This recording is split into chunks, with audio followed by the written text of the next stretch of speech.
继续来看新北市三峡台北大学的校园发生着抢案。暗时9点外，一个小姐伫咧学校外口的外宽道咧散步，常常有一个男子冲出来抢走伊的卡网。这个卡网啊底有手机啊，有信用卡，有现金7000块。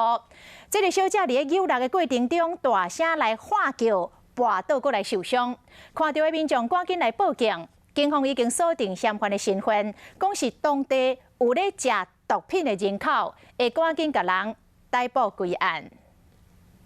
穿黑色靴仔查甫人伫咧台北大学校边仔落趖，毋过伊其实是有目的的。头前即个穿白衫的小姐伫咧遮散步，查甫人偷偷对伫咧伊后壁，尾啊冲过抢伊的牌影，两边 QQ 拉拉的过程，小姐滑倒，骹手佮刺伤。民众在这边跑步，然后就被抢，人家那个抢匪就往树林里面冲了。加在看到民众赶紧报案，警察来到现场了后，调查要200支监视器，发现嫌犯犯案，就甲黑色靴仔脱掉，变成粉红色的衫。这件代志发生伫咧暗时9点外，嘛是附近民众接巴散步的时间点。那是在附近民众休憩、散步慢跑的一个很好的一个处所。那当地其实案发现场的时候，马上旁边就有目击者目击，也有其他的一些行人经过。那事实上选在这个地方也并不是一个良好的处所，所以我们可以很迅速的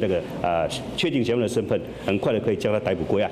警察调查28岁姓陈的嫌犯有毒品前科，警察嘛伫咧因兜厝内找到被害者的牌影含手机啊，不过钱已经互提去买毒品，即马专力调查，希望当紧甲嫌犯抓起来。